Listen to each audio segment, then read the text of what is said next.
Olá, muito bom dia, boa tarde ou boa noite, a depender do horário que você está assistindo o nosso podcast. Esse é mais um episódio do podcast Capital e Trabalho, um podcast patrocinado por Tavares Vasconcelos, escritório de advocacia no qual eu sou sócio. A doutora Sâmia, minha sócia, também está aqui para me ajudar, para a gente juntos apresentar mais um episódio. Esse é um podcast que discute os grandes temas do mundo do direito, principalmente do mundo do trabalho.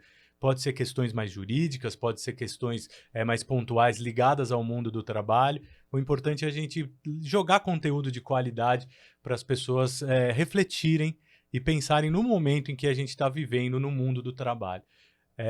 Hoje nós temos aqui um convidado muito especial, que daqui a pouco eu vou apresentar, que vem discutir justamente esse universo, esse mundo do trabalho, e vem com sabedoria, com conhecimento e com história aqui para contar para a gente. Antes de apresentar nosso convidado, passo a palavra para minha sócia, a doutora Sâmia. Boa tarde, Sâmia.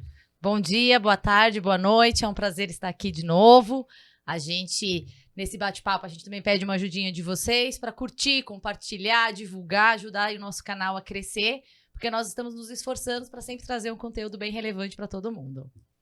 É isso aí, mas antes de apresentar o Dr. Francisco, só uma breve apresentação. Aqui eu também sou presidente da Comissão de Direito do Trabalho da OAB aqui de São Caetano, e nessa qualidade eu quero convidar a todo mundo que está assistindo ao podcast e que puder comparecer. Nós estamos organizando um colóquio de Direito do Trabalho, do qual o nosso convidado também vai ser um dos palestrantes, que vai ser no dia 24/5, a partir das 8 horas da manhã, um evento presencial, gratuito, aqui na OAB de São Caetano. É aberto para advogados, estagiários e também empresários, quem tiver curiosidade para entender esse universo do trabalho, tá? Então convido vocês, dia 24/5, vai ter esse colóquio aqui. Então, sem mais delongas, eu vou apresentar o nosso convidado. É uma honra, é um prazer ter o Dr. Francisco Alberto da Mota Peixoto Giordani aqui, mais conhecido no mundo do direito como Francisco Giordani.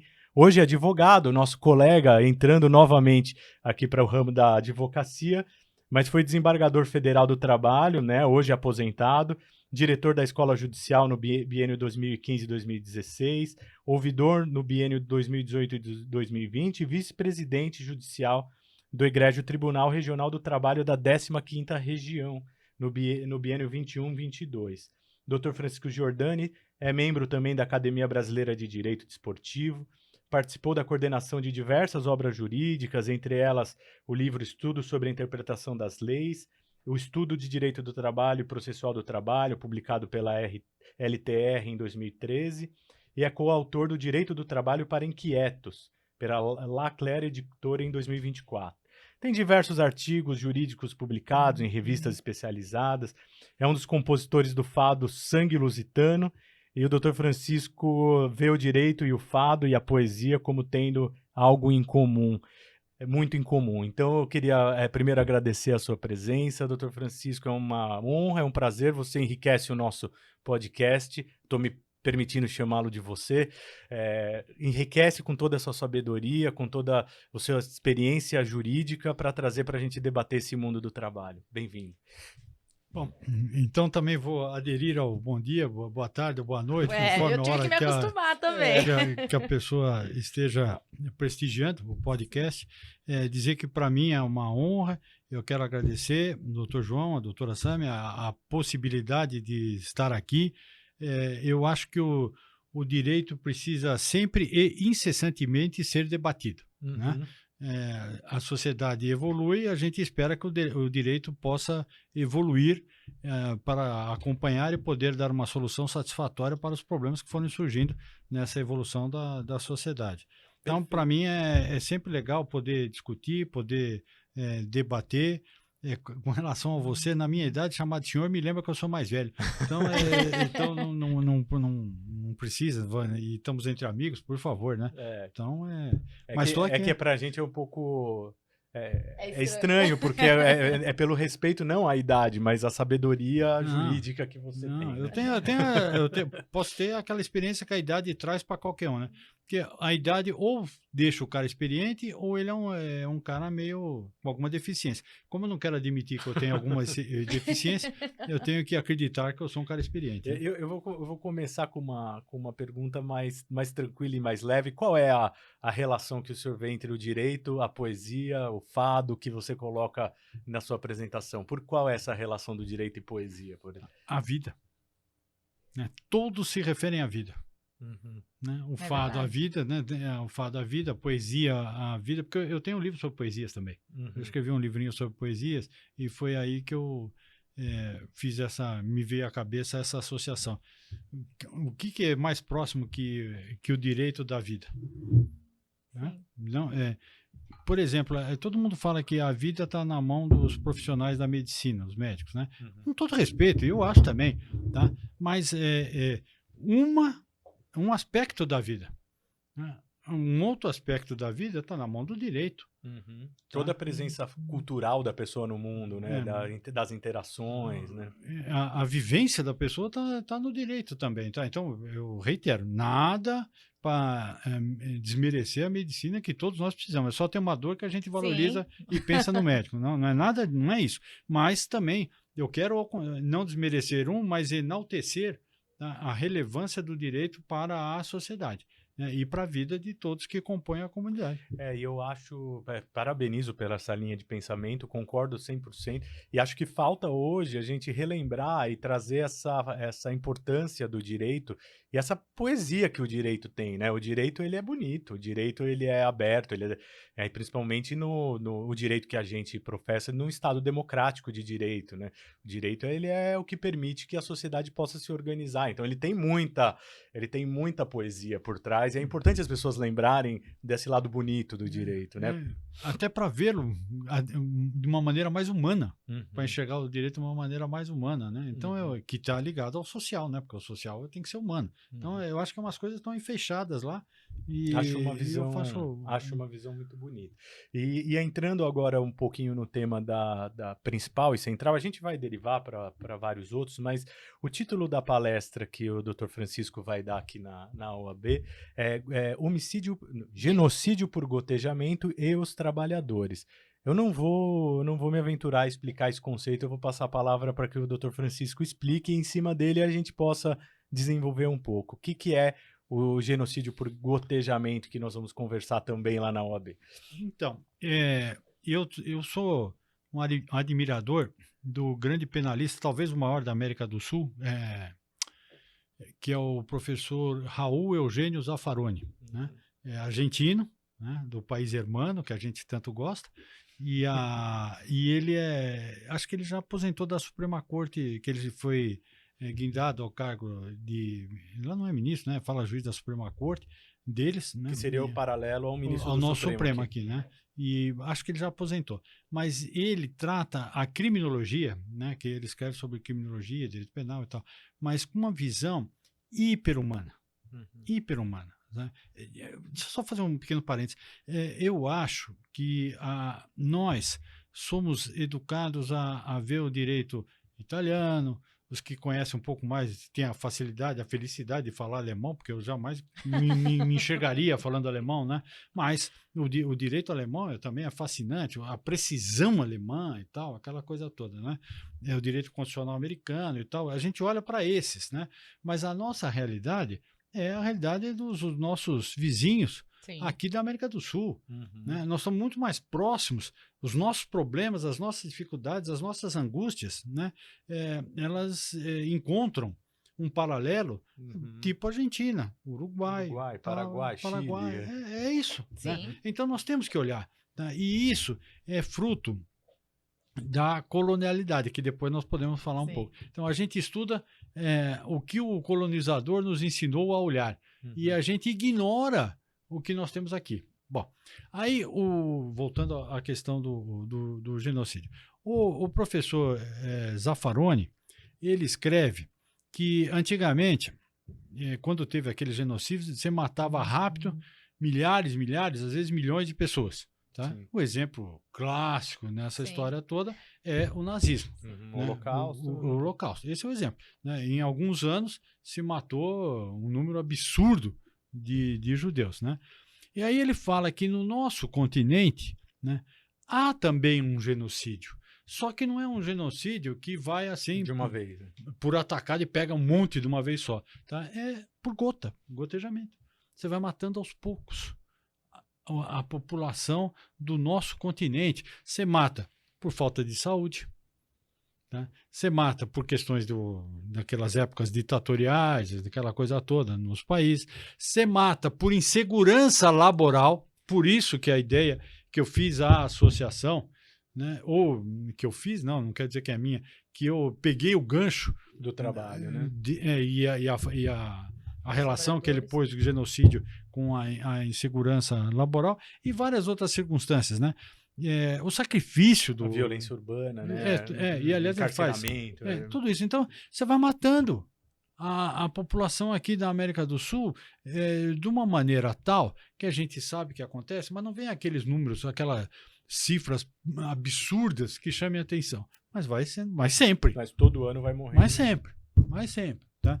E, né, eu acho que nessa linha da insegurança laboral, a insegurança deve ser entendida no sentido mais largo, mais amplo possível. Tá?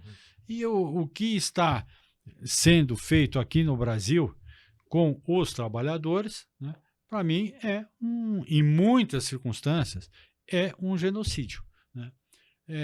Se algumas pessoas acharem que a palavra é pesada, genocídio, né, ficar provocar alergia, é só examinar.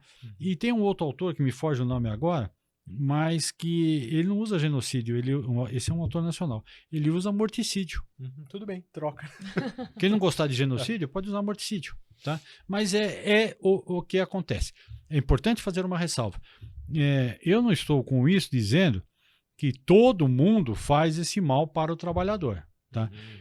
Mas estou afirmando, né, que isso acontece numa proporção, nenhuma proporção deveria acontecer, né? Mas alguma coisa, onde há ser humano, há o risco sempre, o potencial de pessoas que vão sair o ponto fora da curva, né? Sempre tem. Tá? Agora, do jeito que está sendo feito de uns anos para essa data, para hoje, tá, a coisa está tomando proporções horríveis. Né? O desemprego que alguns anos para cá começou o Brasil sempre teve problema da falta de empregabilidade, mas de uns anos para cá piorou uma coisa absurda. Entendo que é uma situação sistêmica, né? A gente não tem como também apontar um agente que esteja causando, que esteja sendo esse autor do genocídio. É uma situação sistêmica ligada ao poderio econômico, concentração de renda, né, que leva a uma situação que vai avançando. Que vai avançando nisso. Por quê? Outro dia eu ainda estava lendo a expressão, né? Nós estamos vivendo uma época em que se desumaniza o trabalhador. Tá? Na hora que você desumaniza, aliás, se desumaniza todo mundo, né? Tem muito disso, né? É a tal da sociedade egoísta, individualista, do umbigo, aquela coisa toda, né? Então, a gente não enxerga os outros, a gente enxerga só a gente. Né? Então, a partir do momento que você enxerga só você, o que o outro sofre para trabalhar... Tá? Não me importa. E nós vivemos uma mentalidade também que é fruto do neoliberalismo, tá? Que cada um é o responsável pelo êxito da sua vida. Tá? Se eu não conseguir êxito na minha vida, eu sou um fracassado. Tá? Agora, para você chegar a essa conclusão, você tem que saber qual foi a estrutura que foi dada para a pessoa para que ela pudesse ser alguém e que, se não foi, o problema é dela. Tá? Então, como é que você... eu sempre falei isso muito para meus filhos, tudo. Você pega uma criança que nasceu já na rua. Sim. Tá? Ela é criada... Não estou dizendo que acontece com todo mundo, sabe? Eu não quero correr no pecado da generalização. Tá? Mas estou dizendo que há muitos casos disso. Né? A criança não tem carinho. A criança acorda apanhando e dorme apanhando. Tá? A criança não sabe quem é o pai. A criança não vê a mãe porque a mãe tem que se virar para poder tratar. Tá? Então, ela não recebe amor. Se essa criança não recebe amor, que amor que ela vai ter para dar? Nós só podemos dar o que nós recebemos. Tá? Então, não tem. Então, e não recebe instrução. E não vai para a escola. Aí acaba indo para fazer as coisas erradas, para o crime. Aí, não, tá vendo? Aquela classe de gente, os pobres e tal, ele é pobre, é vagabundo, não quer trabalhar, não quer não sei o que lá, e bababá, né? Por isso que está preso e tal. As estatísticas feitas nas prisões demonstram que a esmagadora maioria dos presos são pessoas que não tiveram instrução. Tá? Aí, porque é muito fácil falar, mas se eu não tivesse dinheiro eu não faria isso, né? Mas você não viveu, É né? aí que tá. A vida, eu começo a falar, depois me cortem, né? Não, Porque senão- Não, a pode gente tá ficar, aqui está pra te ouvir, adorando. Não, mas para todo mundo falar. Eu aprendi uma das coisas, eu aprendi algumas coisas que eu reduzi a frases nessa minha vida de direito, que já tenho quase 40 anos, já tenho 40 anos de direito. Uma delas saber é diferente, e muito diferente, de viver. Uhum. Tá? Você sabe que a pobreza é mais ou menos assim, mas na hora que você vive a pobreza, tá? Eu acho que essas pessoas que vêm com esse discurso bonitinho, né, bem social, social não, do politicamente correto, né, fala, não, se eu fosse pobre eu procuraria me virar com o que eu tivesse, papapá, bababá, bababá, tá? Eu pergunto para essas pessoas, né, se você tivesse filho passando fome e não tivesse emprego, não tivesse nada, o que você ia fazer? Uhum. Falar, filho, passa fome, mas amanhã um dia melhora. É isso que você vai fazer? Não, tem horas que você vai tomar uma decisão. Uhum. Tá? Então, é hora de parar com a hipocrisia, né, e pensar nas pessoas que precisam. Como não se pensa, acontece o genocídio. Sim. Uhum. É estrutural. Sim. Tá? É da sociedade brasileira esse tipo de coisa. Com uma certa complacência, né? De tudo bem, se esse extrato é que tá indo mais, tá tudo certo, né? A gente vê no encarceramento em massa, né? A situação dos presídios brasileiros, a situação da violência policial, tudo isso somado começa a pintar esse quadro, né? Veja, na época das guerras que se criou a Organização Internacional do Trabalho, tudo com toda aquela declaração, né? Os princípios e tal, aquilo lá. Hoje, quem que respeita aquilo? Uhum. A gente tá observando uma mudança que ela tem acelerado, mas ela já não vem de hoje, né? Acho que você pode falar com mais propriedade nos últimos anos que atuou como magistrado numa das mais importantes cortes do Brasil, que é o TRT da 15ª. Para quem não conhece, é o TRT que tem como sede a cidade de Campinas e pega todo o interior do estado de São Paulo e litoral. Menos a região metropolitana, que é o TRT2. E o doutor Francisco militou, foi desembargador lá por muitos anos. Então acompanhou essa mudança de visão e esse acelerar desse desmonte, digamos assim, dos princípios do direito do trabalho.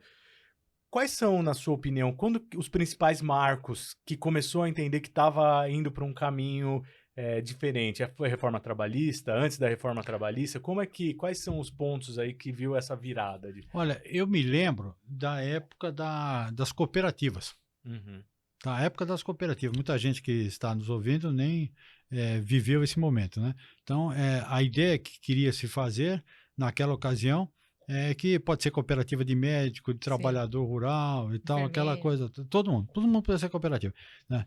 Foi um combate muito difícil, travado, para conseguir conter isso aí, como um jurista que já nos deixou, dessa para melhor, para quem acredita que outra estágio é melhor, né? E que ele falava em fraude cooperativa. Eu trabalhei na época que eram declaradas fraudes nas então, cooperativas. mas foi uma coisa terrível. Então, vejam, já tinha isso. Talvez até um pouco antes. O marco começou com esse negócio do Reagan e da Margaret Thatcher com a flexibilização. Tá? O marco começou ali. Mas como toda a maldade, dificilmente ela vem de uma vez só, né? Ela vem por gotejamento. Tá? Então, ali, e pelos países que iniciaram, que ia propagar pelo mundo, era fácil concluir. Tá? Então, aí, essas cooperativas são fruto disso. Como é que chama? Aquelas conciliação prévia. A comissão de conciliação. Comissão de conciliação que tinha lá. Como que chama? conciliação prévia, né? Conciliação prévia. Que eu cheguei a ver no acordo que era feito lá, tinha até centavos depois, eram estritamente as verbas rescisórias, e o cara da quitação geral toda e tal. Então já parcelava as rescisórias. Né? Exatamente. Já é tudo isso é para agredir o direito do trabalho. Aí a terceirização, depois a terceirização irrestrita. Né? Exatamente, tudo. Tá? O Supremo colaborou e colabora muito para isso. Tá? O Supremo colaborou e colabora muito para isso. Tá? E uma coisa que me espanta, deveras, é que a gente sabe da competência, do vasto conhecimento jurídico de todos os ministros. E eles sabem que algumas coisas não são assim do jeito que eles estão fazendo. Mas fazem. Aí a dúvida, por que fazem? Por que fazem? Né? Essa é a questão. Mas é tão chocante o pensamento deles, porque os nossos últimos 4 podcasts, o assunto foram as decisões. Então, mas veja, assim, eu quero acreditar, sabe? O povo precisa acreditar, né, que o Supremo Tribunal Federal, tá, é integrado por juristas de escola, né, a nata dos juristas. Né? Tá certo que a história vê que de vez em quando passa um ou outro que é coalhado, né? Não é a nata. Mas como instituição tem que ser isso. E a gente vê decisões, tá, que não tem nada a ver com o direito do trabalho. E eles sabem. Eles não é falta de conhecimento. Tá? Eles sabem disso. Então, aí eu volto à questão. Eles estão tirando, inclusive, a competência da justiça do trabalho. Então, estão jogando para isso. Por que fazem? Tá? É essa questão que eu acho que a comunidade, principalmente a comunidade jurídica, tem que fazer. Tá? De uma maneira uníssona, tá? De uma maneira monolítica, todos juntos questionarem esse tipo de coisa. Mas qual é o papel que o senhor vê para a justiça do trabalho nesse novo mundo, nesse mundo da tecnologia, da inteligência artificial, da concentração de recurso nas grandes empresas de tecnologia e de um mundo cada vez mais fechado, e os países em guerra, essa situação toda de avanço de extremismos? Qual é o papel que o direito do trabalho ainda tem? Eu acho que o papel primordial dele é voltar a ser o direito do trabalho. Porque hoje não é mais o direito do trabalho, pelo menos na época que eu conheci o direito do trabalho. Tá? Qualquer estudante da minha época e de alguns lustros depois, algumas décadas depois, todos nós aprendemos que a função do direito do trabalho, ele dá aquela proteção jurídica para o trabalhador, para equilibrar a inferioridade econômica e tal, bababá, e ao fim e ao cabo, como diriam os lusitanos, né, promover a harmonia nas relações sociais. Isso é o direito do trabalho. Tá? Isso é o direito do trabalho.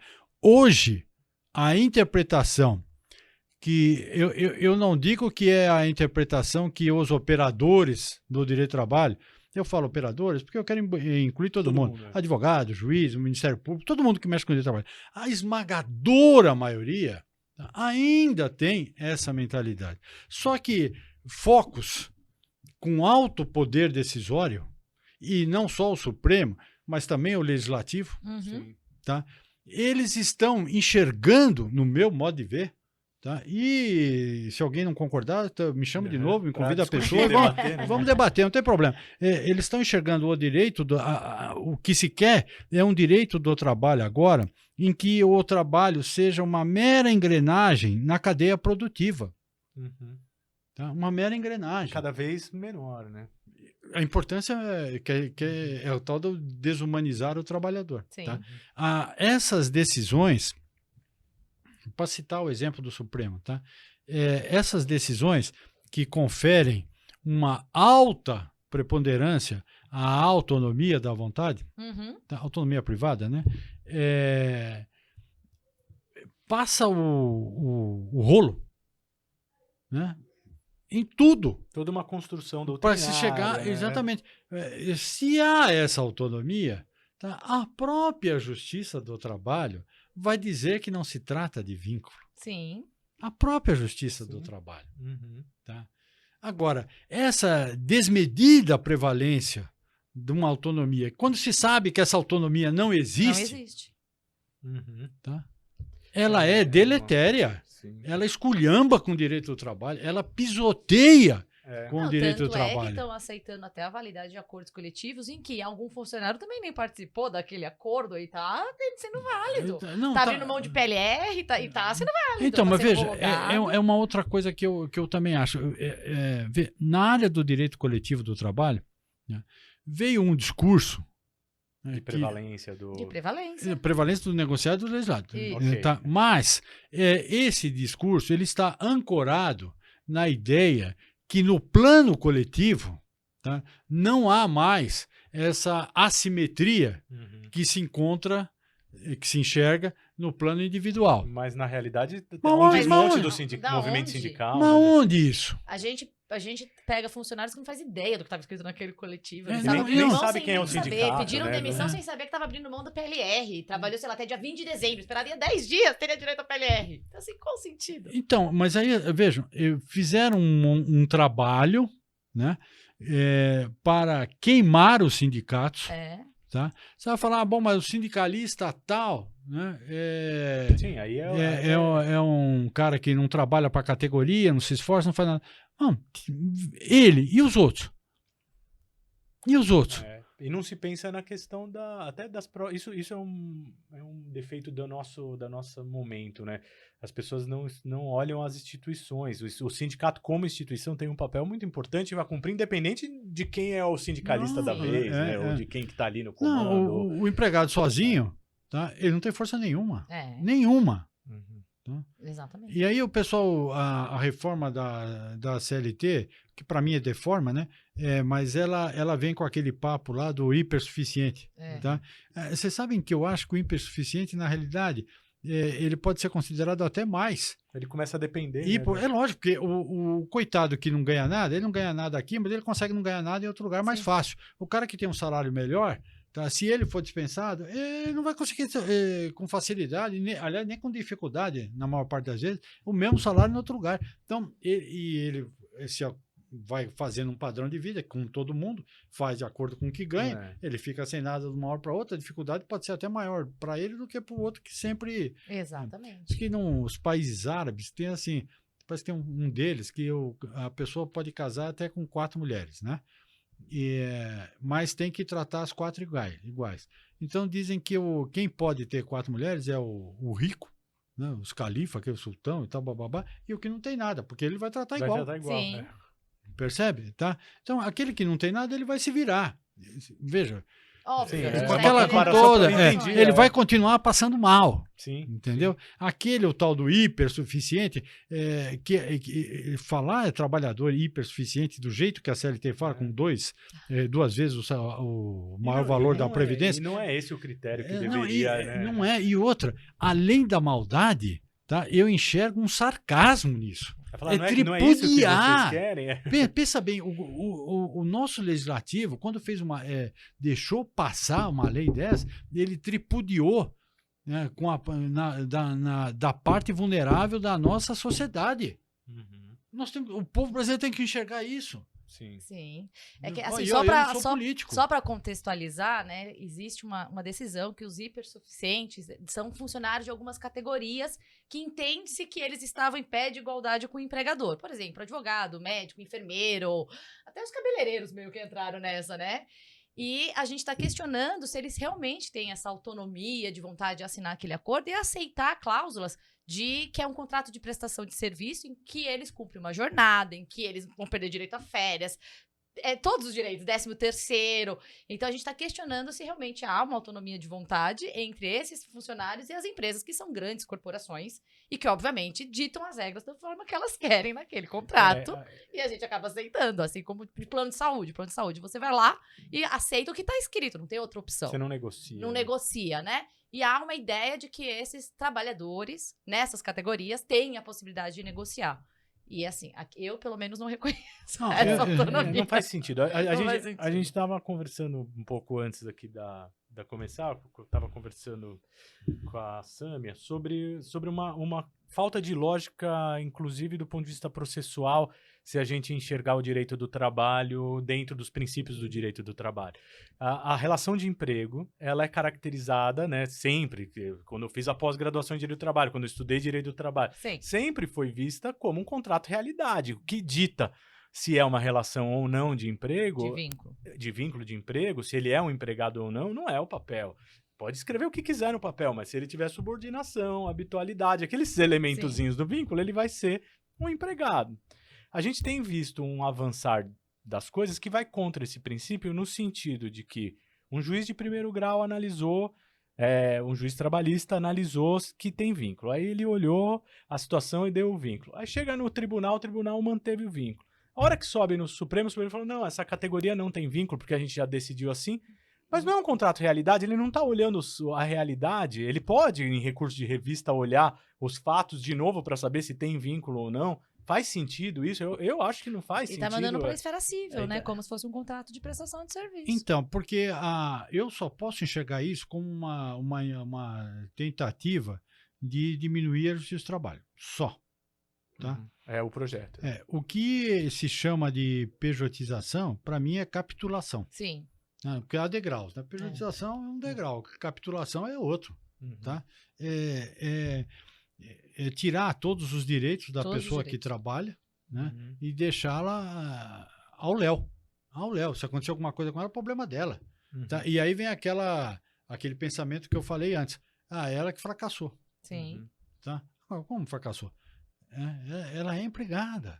Tá? E eu até acho que quem está fazendo isso direto é o Supremo. Né? Chegou lá, pá! A exceção do ministro Flávio Dino. Sim. Uhum. Tá? E parece que o ministro Fachin também tem ido nessa são duas cabeças que eu acho humanas. Sim. Né? Entendeu? Humanas, mais humanas. Né? Os outros não. Né? As coisas e o legislativo também entra nessa história. Não sempre, eu nunca quero dizer que são todos, né? Mas os que estão conseguindo passar as ideias. Eu acho assim, nós temos que enxergar e torcer, por isso que eu falei, todo mundo chegar a combater essas decisões do Supremo do jeito que puder. Tá? Eu me lembro que uma época, eu li um artigo, algum procurador de algum lugar, eu não me lembro, né? E o presidente desse sindicato lá estava fazendo um discurso e ele disse que nós não temos a Globo do nosso lado. Quem não tem a Globo do nosso lado, ele falou Globo, né? Tem que fazer trabalho de formiguinha. Uhum. Então, onde você vai, você tem que falar sobre isso. Nós temos que fazer isso. Exatamente. Nós, operadores de direito, Uhum. tá? Nós temos que mostrar para todos A que isso não tem importância, né, cabimento. de valorizar a justiça do trabalho. Eu vejo a justiça do trabalho, eu não sei se você concorda comigo, mas isso não é meu, é uma visão que muita gente compartilha, como uma ferramenta indispensável para a sustentabilidade do regime capitalista, né, Claro. do sistema capitalista, Claro. porque legitima o tipo de relação que sustenta toda. Só que a gente está vivendo num momento, o capitalismo é um regime que ele vai naturalmente, ele vai se evoluindo, ele vai avançando, né? E hoje a fase em que a gente vive é uma fase de desvalorização do trabalho empregado, de carteira, e de uma ideia de que todos são empreendedores, né? Todo mundo está aqui, você abre seu negócio, mas, na verdade, existem poucas, estou falando proporcionalmente, poucas corporações que são riquíssimas e uma gama de empregados com título de empreendedorzinho. Sim. Eu tenho 2 empregados aqui, ou não tenho nenhum, eu tenho uma MEI e tal, e todo mundo entra nesse discurso. Isso é o pano de fundo que dá nesse gotejamento, nesse gotejamento. E a coisa é tão grave que há muitos, vamos dizer assim, pseudo-empreendedores, tá? Que se acreditam empreendedores. Sim. Se acreditam. Porque o trabalho de convencimento é feito de tal maneira que o cara acorda e vai dormir ouvindo esse negócio do empreendedorismo, as vantagens, não sei o quê. Eu sou dono do meu horário, entendeu? E não é. Ele é dono do horário para poder trabalhar mais de 8 horas. Uhum. Para isso que ele é dono. Para não ter Não. férias. pra não ter Exatamente. 13º. Então, sabe, se cria vamos dizer assim, uma ilusão coletiva. É muito grave. Mas é porque a nossa sociedade, ela é imediatista. Então, ele não pensa no futuro. O INSS que eu não vou ter, um acidente de trabalho que eu vou ficar em casa, porque daí se você sofre um acidente de trabalho, você não recebe, porque você não tem o INSS. Eles pensam no imediatismo. Eu vou ganhar tanto a mais, porque agora eu não tenho mais que recolher o fundo de garantia, então o empregador vai passar para mim. Só que ele tá abrindo mão de um leque de direitos em prol desse valor pequeno que aumentou do salário. A sociedade, ela é assim. Então, isso facilitou essa entrada desses contratos e aí o tribunal tá Validando, ratificando, né? tá validando. Não, olha, sinceramente, Realmente, eu vejo com tristeza uma pessoa, eu fiquei 32 anos e 7 meses, se eu não me engano, 7 meses, na justiça, né? Eu vejo com tristeza esse tipo de decisão. é, Tá? Eu vejo. Não é o direito ao trabalho, não atende à razão de ser do direito do trabalho, e defender isso é concordar que fazer um paralelo com o gotejamento, tá? É a destruição do direito do trabalho por gotejamento. Mas é o que está Aos acontecendo, poucos. né? A gente está vendo um direito do A trabalho gente mais pegou fraco, né? um funcionário que ele era entregador de uma indústria de bebidas. E ele emitia nota fiscal. Como, Entregador, né? sabe? Como? Então, agora se vai chegar Como que pode? se chegar nas mais altas esferas, ou na mais alta esfera, tá, vai dizer não. Mas foi autonomia o da contrato vontade. aqui. É o contrato. Ele Exatamente. assinou, né, não se Ele ficou trabalhando 2 anos com emissão de nota fiscal e depois foi 2 anos registrado. Mesmo trabalho, mesma coisa. Então, mas não se vai perquirir por que ele fez nisso. Né? Exatamente. Tá? E como tem um provérbio latino, né, que natura não facite salto, a natureza não dá salto. Tá? O direito também não dá salto. Você não pode chegar a concluir que o cara era realmente um PJ se você não avaliar, Não analisar, né? desde o início a Exatamente. coisa. Tá? Agora, lá, com uma decisão monocrática, tá, está se entendendo isso. Né? E aí eu, às vezes, chega na minha cabeça, fala, bom, não se avalia, não tem prova, não tem nada, não se olha a prova e tal. Por quê? Porque se for olhar a prova, É claro que não vai dar para sustentar a decisão. Exatamente, não Tá. se olha a prova. Então, sabe, isso é um contorcionismo. Tá? O direito não aceita contorcionismo. A vida não aceita contorcionismo. Aparece, né? Fica muito claro, evidente. E a tecnologia ajudou isso aí. Sim. Porque por conta dela veio esse negócio de empreendedorismo, né? Aquelas modalidades de trabalho que supostamente o indivíduo faz por ele, não precisa de nada, não tem nada, não vai para a empresa, não precisa de nada. Eu estou com uma ideia em construção ainda. Depois da idade a gente demora mais para pôr cada tijolinho na cabeça. Mas quando né? sai, ela fica mais pronta. Mas, sabe, nós estamos falando aí da questão da flexibilidade e tal, da década de 80 e tal. Eu não sei se vocês e as pessoas que estão vendo, irão ver e tal, não sei o que, têm a mesma ideia. Mas eu não me recordo de nada da flexibilidade que tenha vindo para favorecer o trabalhador. Sim. Não, porque se você o direito do trabalho foi construído para tentar equilibrar um pouco, né? Você permite tirar, Você né? tira. Então, eu estou aqui pensando com meus botões, como diriam os antigos, né? Até conversei com alguns colegas, que nós temos uma das alternativas para o direito do trabalho, ainda está em ideia em estado bruto, né? Precisa ser lapidado, né? Mas seria a flexibilidade reversa. O que é a flexibilidade reversa? Tá? Vejam, hoje o cara da Uber, todo mundo dá o exemplo da Uber, né, da uberização, tal, das plataformas para aplicativo, né? Ele não tem um chefe direto, tá? Mas tem o algoritmo. Sim. Tá? Pela flexibilidade reversa, tá? O poder de dar as ordens está lá. É do empregador via algoritmo. Sim. Então você tem que, né? O salário dele depende disso, ou depende daquilo, não é na forma tradicional. Sim, Usa a flexibilidade reversa.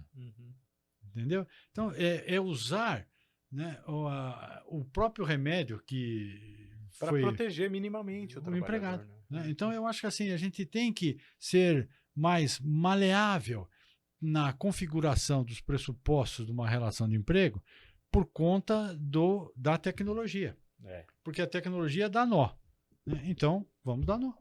Eu tentando aqui fazer um contraponto para que a gente abra uma ideia para as pessoas que queiram discordar ou pensar. Eu fico, nós três pensamos muito igual. eu penso bem nessa linha, mas eu penso no seguinte: tem um pensador aí que é best-seller hoje em dia, que é o Novel Harari, que é o que escreveu Sapiens e uma série de livros que fala sobre a humanidade e tal. Ele defende, ele tem um dos ensaios que acho que são 21 ideias para o século XXI. Isso. Livro muito bom, eu achei.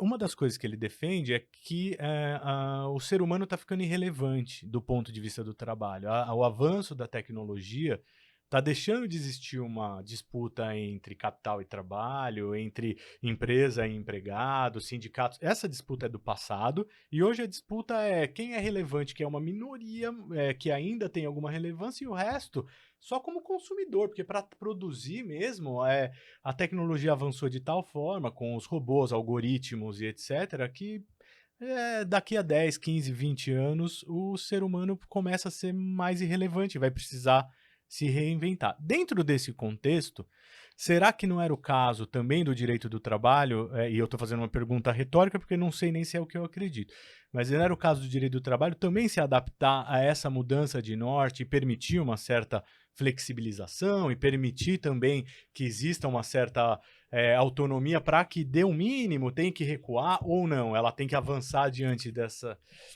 Tem um colega meu que também aposentou, que ele tem uma frase, um ensinamento que eu acho interessantíssimo, né? Se você olhar os princípios e a razão de ser do direito do trabalho, até nos dias atuais está valendo. Tá? Vejam, antigamente os empregados faziam o trabalho em casa, todos, não tinham as fábricas. Tá? Aí, por conta de se achar que havia muito desperdício, que não podia controlar, começaram a reunir os trabalhadores nas fábricas. E aí criaram os horários para todo mundo. Para todo mundo, porque interessava. Criaram a produção de linha, né? Que às vezes faz isso. Justamente, porque queria tudo lá dentro. Exato. Tá? Agora, com a tecnologia, né, não quer mais lá dentro, tá? Quer fora. Tá? Então, o que o direito do trabalho tem que adaptar não é porque está fora que não é empregado. Sim. Tá? Não é porque é o algoritmo que deixa de comando, ser subordinado. Né? Tá? Não é porque ele recebe qualquer alquimia que se queira fazer para calcular o salário dele, não deixa de ser salário. Tá? Falar, por exemplo, na Uber, mas o cara vai emprestar o carro dele para alguém fazer tudo e tal. Né? Tem aquela figura que no meio rural tinha isso, que às vezes você fazia em família, a família faz, a plantação, todo bababá, é considerado emprego. É a mesma coisa. Percebe? Então, o direito do trabalho ainda ele é útil se a gente se atentar aos princípios dele. Sim. Só que o discurso que vem é que o direito do trabalho está superado, já cumpriu a missão dele. Na época da reforma, vendo com aquela ladainha, para não dizer mentira mesmo, que a CLT tinha 70 anos, quando na realidade os 70 anos tinha 15% da CLT. Está sendo reformado todo. Ano a ano tem mudança, mas ninguém fala. Na Justiça do Trabalho, até mesmo nesse exemplo que o senhor deu, eles olham o caso individualizado. Se por um acaso um Uber que alugou carro para outros e tal, aí esse caso vai ser tratado diferente. Eu não excluo. Exatamente. Pode ter vínculo, pode não ter vínculo. Pode ter vínculo ou não pode? Todos os casos na Justiça do Trabalho era até então visto de forma individualizada. Não bastava, eu sou advogado, então você já não é... Não era assim. Olhava se o meu contrato era adaptado ou não. Agora tá tendo uma generalização de categorias. O Uber não é vínculo, não é vínculo, não tá analisando caso a caso. Então, mas o que é gozado é que, por exemplo, Portugal, se não me engano, na Espanha também, em outros lugares, na Inglaterra se deu uma posição intermediária, que eles têm uma categoria intermediária entre o empregado e o autônomo, né? Aqui não tem, se não tem essa categoria intermediária, é empregado. Subordinação, né, que a Itália tem. Mas aquilo para mim também é um enfeite da coisa. Mas tudo bem, tem pessoas... É um modelo, né? Tem pessoas que, tudo bem, eu acho que é uma maneira de diminuir direitos. Tá? A gente precisa tomar muito cuidado com isso, porque as inovações são para diminuir direitos. Tá? É sempre esse o objetivo, né? Mas em Portugal, Espanha e tal, outros lugares, se há aqui por lei a presunção de laborabilidade. A presunção, quem trabalha na Uber, é que ele é eu sempre falo uberização, né? Ficou esse nome. É o exemplo.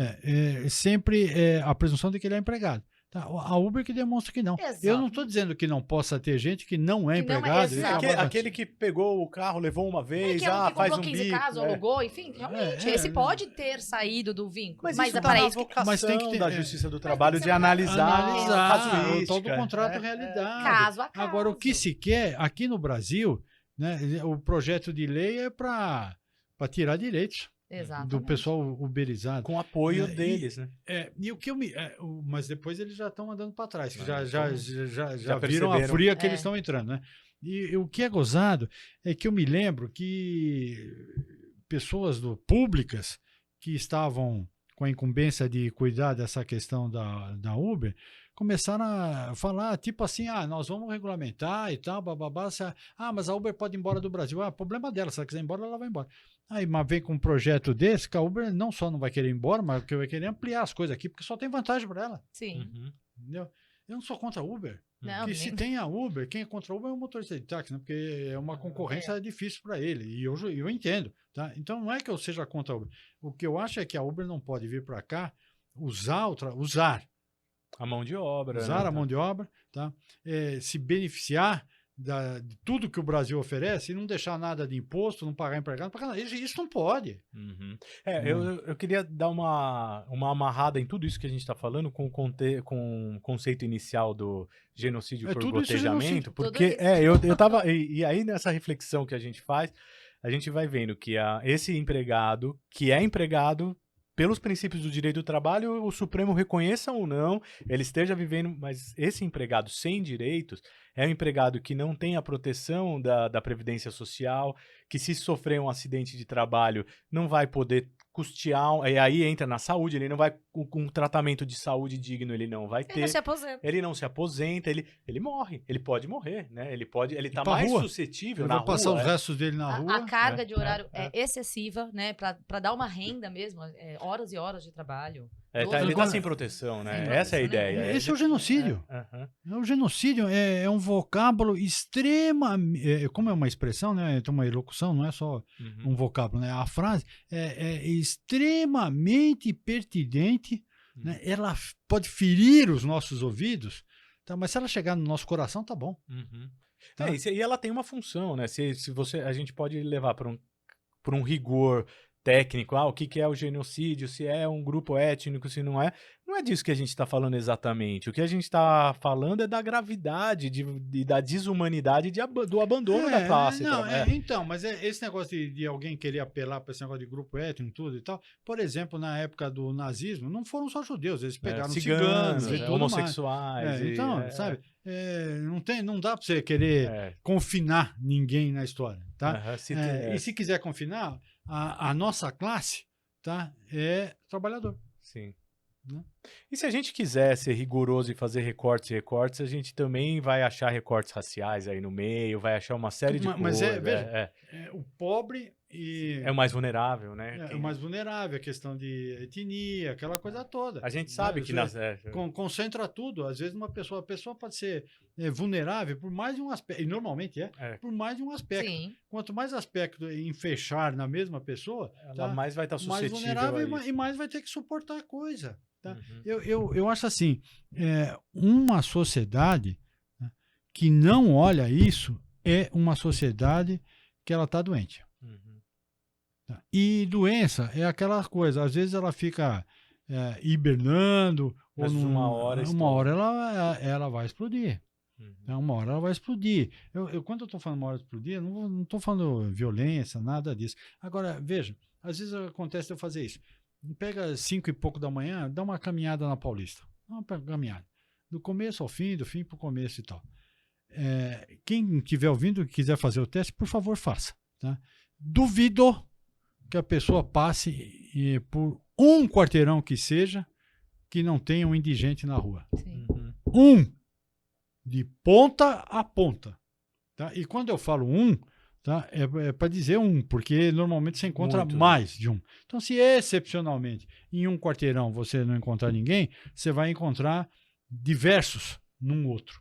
Tá? Então, pela média, no mínimo, um por quarteirão. Uhum. Tá? Isso não é saudável. Exatamente. Não, é uma sociedade que precisa olhar para isso. Né? Isso não é saudável. Uhum. Tá? E as crianças que vêm daí? E passa pela... A gente parece que está falando que está fazendo digressão, não está não. Passa pela organização da justiça do trabalho, Claro. Passa pelo trabalho Mas, digno. Claro, porque o trabalhador que perde emprego, ele tem garantia social. Exatamente. e potencialmente também, sabe, um cara que não consegue mais emprego depois que acaba os negócios lá que ele tem, ele pode ir para a rua. Exatamente. Não, o que eu acho engraçado é que, assim, aqui no Brasil ficam falando muito assim, mas a Justiça do Trabalho, o funcionário entra, ganha. Quando você vai ver os pedidos, ele não ganhou, ele ganhou porque ele não recebeu as verbas decisórias, ele ganhou porque ele trabalhava em horário, não tinha horas extras, porque a empresa colocava não paga horas extras, ou seja, os pedidos que eles fez, e não, assim, o empregado... Não deveria nem ter o nem processo. deveria ter. Ele sofreu um acidente, foi mandado embora, com instabilidade, doente, que nem o nosso, tava com uma cirurgia marcada, né? Foi embora mandado embora 5 dias antes de fazer a cirurgia. Então, Então, assim, como que vocês querem que essas pessoas não coração nessa pessoa que fez isso? Exatamente. Tem um ministro então, eu acho muito do Supremo engraçado. Tribunal Federal, né, muito conhecido também pela sua capacidade, e que ele falou que a Justiça do Trabalho tem que enxugar, né? Ele não falou enxugar, ele falou que ela estava muito extensa, precisava enxugar.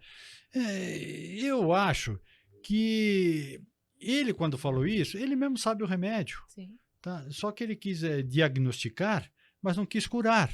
Tá? Porque se os empregados forem realmente obrigados a pagar as coisas mínimas que estão na lei, tá? Naturalmente dá uma encolhida na Justiça do Trabalho. Tá? E essa encolhida, devemos frisar, não foi o que o legislador constituinte quis. Ele quis, pelo contrário, que a Justiça do Trabalho se expandisse, porque na Constituição está lá, era um Tribunal Regional do Trabalho por Estado. Tá? Para que a justiça chegasse nos mais longínquos rincões do país. Sim. Tá? Se isso para o ministro, né, que está esticando muito a Justiça do Trabalho, tá? Fala para ele, condene quem não cumpre de tudo, tá? O maior rigor. Por exemplo, dando moral aqui na Justiça do Trabalho, o Brasil é um dos campeões mundiais de acidentes do trabalho. Né? E parece que o Brasil, nesse ponto, ele não quer ficar entre os primeiros. Ele quer ser o primeiro. Ele quer ser o The Champion. Né? Entendeu? Então é o seguinte, as indenizações têm que ser maiores. Exatamente. O que diminuiria a litigiosidade era a aplicação mais rigorosa da lei. Né? Entendeu? Aí fala, não, mas vai dar um enriquecimento sem causa pro cara. Mas Pô, o cara que sofreu uma doença, que vai ficar com uma sequela, o que é enriquecimento sem causa? Eu concordo. Percebe? Tá? Então, essas coisas que os operadores do direito têm que batalhar para que quem não está enxergando ponha lentes que lhe permitam ver esse tipo de coisa. Né? Faça o eletrocardiograma para ver como é que estão as batidas do coração, tudo, para ver se ainda está batendo, quanto a um drama social, alguma coisa. Tá? Isso precisa ser feito. Sim. Isso precisa ser feito. A Justiça do Trabalho, ela ainda é absolutamente necessária. Num país que ainda se encontra, vira e mexe, trabalho escravo. Sim. Exatamente. A gente vai falar que não precisa disso. Convive com alta tecnologia ao lado de trabalho escravo. Vai dizer que não precisa de uma justiça do trabalho? O que está faltando é enxergar a necessidade da justiça do trabalho. E não fazer que nem tinha um programa da família Trapo lá, não era nem da época de vocês, mas que o Jô Soares era o mordomo, então ele empurrava as coisas para baixo do tapete e tal. Sabe? Aqui, para não se discutir os traumas, os dramas, as angústias, o sofrimento, né? O que se impõe para a classe vulnerável, né? O direito de trabalho por um lado e o direito penal por outro, com a seletividade, né? O condenado no direito penal muitas vezes foi o trabalhador ontem, condenado hoje. A gente tem que enxergar isso. Tá? Então, essas coisas têm que ser vistas, tá? E tem que procurar ser solucionadas, tá? Porque senão jamais vai acabar a justiça do trabalho. A não ser que acabem com ela. É diferente acabar a justiça do trabalho, porque ela já cumpriu o seu papel. Mas a Justiça do Trabalho, me permita, a Justiça do Trabalho não acaba. Ainda que acabarem com a estrutura da Justiça do Trabalho, ela se dá no campo real. É a luta entre trabalho e emprego. Que os sindicatos começaram assim. Volta de novo a buscar conquistas e essas conquistas, né? Não se acaba com a Justiça do Trabalho. Eu não sei se ainda dá Nós estamos encerrando, mas pode... Só mais uma coisinha também. Uma outra frase, um outro pensamento, né? Tem aquele que eu já falei aqui, e tem um outro que eu também aprendi na vida, olhando principalmente manifestações de esferas superiores. Eu excluo a grossa maioria de todos os operadores do trabalho disso. Tá? Mas, infelizmente, alguns que decidem, tá? E que não são necessariamente operadores do trabalho, às vezes, muitas vezes nem são, tá? Eles vão por esse caminho. Tá? Mas a pessoa tem que enxergar o outro. tá? Quando não enxerga o outro, é um problema. E aí eu percebi que alguns querem passar a ideia que enxergam. É uma posição cênica, teatral, né? Então, a pessoa se preocupa com a etnia, a questão de vamos defender as pessoas, As tá? minorias. Opções sexuais, vamos defender as opções sexuais, tá? Minoria, tá? E, principalmente a situação da mulher atualmente, tá? Bababá, tudo. Maravilha, tá? Mas não defende o trabalhador. Qual a conclusão que eu cheguei? Tá? É muito fácil, mas muito fácil, você defender as posições que forem, desde que não mexa com o poder econômico. Uhum. Tá? Quando mexer com o poder econômico é mais difícil. Então você vê pessoas, né, grandes nomes, tá? Todo mundo vai saber quem eu tô, os que são assim, tá? Grandes nomes defendem tudo, tá? Mas não defendem o trabalhador. Mas Pelo na contrário, hora que vai enfrentar as começa a corporações. se falar, o Brasil tem dificuldade de enxergar a iniciativa privada. Não! O Brasil tem dificuldade de enxergar a fome, a vulnerabilidade. Tá? O cara trabalhar 8, 10 horas por dia, pegar 2 horas de ônibus para ir trabalhar e 2 horas para voltar. E quando ele desce uma rua perigosa, tá? E ele tem que ir, às vezes tem que ir com um filho pequeno que foi buscar em algum lugar. Tá? Isso é difícil. Isso é difícil. Quase impossível de alguém viver, mas vive. Vivem. Sim. Tá? E aí depois vai dizer que aqui no Brasil tem dificuldade de enxergar a iniciativa. Ah, pelo amor de Deus. Não é uma distorção. Doutor Francisco, eu não tenho palavras para agradecer a participação, foi brilhante. Ó, quem quiser continuar nesse bate-papo, pode mandar a mensagem, a gente repassa para o doutor Francisco e compareçam ao evento lá da OAB, que ele, doutor Francisco, vai estar presente, pode conversar com ele um pouquinho sobre esse tema. A gente teria muito mais coisa para desenvolver nas outras questões que a gente guarda para outros, né? Para o evento, a gente poderia falar da questão do colonialismo, uma série de coisas, mas a gente ficou nesse tema tão apaixonante e eu acho que é só a ponta do iceberg mesmo. A gente teria mais o que falar. Eu agradeço mais uma vez, que se quiser terminar algum raciocínio, alguma consideração final, aí eu passo para a Sâmia, eu faço também um encerramento e a gente se despede aqui do programa, doutor Francisco. Não, eu só quero agradecer e dizer que a Justiça do Trabalho continua sendo absolutamente essencial. O povo brasileiro precisa da Justiça do Trabalho. Então, querer acabar com a Justiça do Trabalho é querer prejudicar o povo trabalhador brasileiro. Muito obrigado. Eu gostaria de agradecer a sua presença, adorei o bate-papo. A gente gosta de conversar com pessoa que pensa igual, é uma delícia. E, enfim, apareçam lá na OAB pra gente prestigiar a palestra dele e de mais outros, né? Você nem falou quem também vai. Eu vou até abrir aqui para passar essa informação. Então, o colóquio é no dia 24/5, além do Dr. Francisco Giordani, vai estar o Dr. Sérgio Macário, que hoje é procurador-chefe da Fundação Casa. Ele vai falar sobre a incompetência da Justiça do Trabalho, tema 1143 do STF. O Dr. Diego Petati vai falar um pouco do que a gente estava falando, prevalência do ânimos contraende nas relações de trabalho. Outro lado aí, vamos ouvir o que é um juiz também aqui de Santo André, já esteve no nosso podcast, o Dr. Diego. O doutor Sérgio Macário já esteve aqui, acho que todos. Agora com o doutor Francisco, todos. Aí a doutora Erotide de Binharo, que é juíza do trabalho, também ela é convocada no Tribunal da 2ª Região, vai falar sobre provas digitais. O doutor Erotide conhece muito sobre as provas digitais na Justiça do Trabalho. O doutor Gilberto Maistro, professor de Direito do Trabalho, aqui da Faculdade de Direito de São Bernardo, também de Sorocaba, vai falar sobre advocacia trabalhista e inteligência artificial. E a doutora Ivani Bramante, desembargadora do TRT2, vai falar sobre julgamento, sobre a perspectiva de gênero e também um pouco sobre o futuro do direito do trabalho. Dia 24, imperdível para quem gosta de direito do trabalho, gratuito, vai ter esses grandes nomes do direito para debater. E de minha parte também gostaria de agradecer, cumprimentar o Dr. Francisco pela disponibilidade de estar aqui conversando conosco.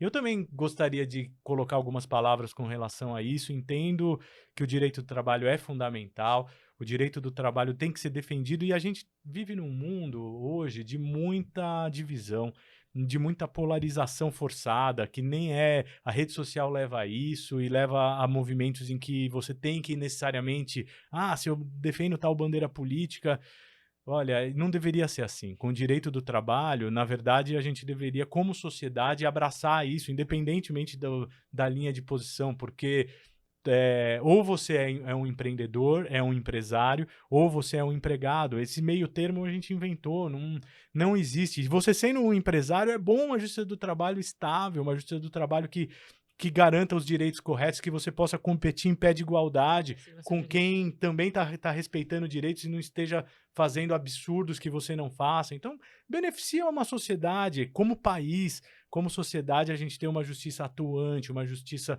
que equilibra essas relações para que a livre concorrência siga. Aqui a gente não está falando em destruição de um sistema, não. O sistema capitalista tem que acabar. Pelo contrário, é fortalecer um sistema. Trazer segurança É que jurídica. traga segurança jurídica para que a gente possa se desenvolver, gerar empregos, empreendedorismo, tudo bem quando é empreendedorismo de verdade. É ótimo o movimento empreendedor. Tivemos ao longo da história do Brasil grandes empresários, temos grandes empresários, tem que ser valorizados. Mas quem é empresário? Ou aquele pequeno que abriu uma MEI, que está prestando serviço. Gente, não é porque desmerece, fala, não, você não é empresário porque você não merece ser empresário, não é nada disso.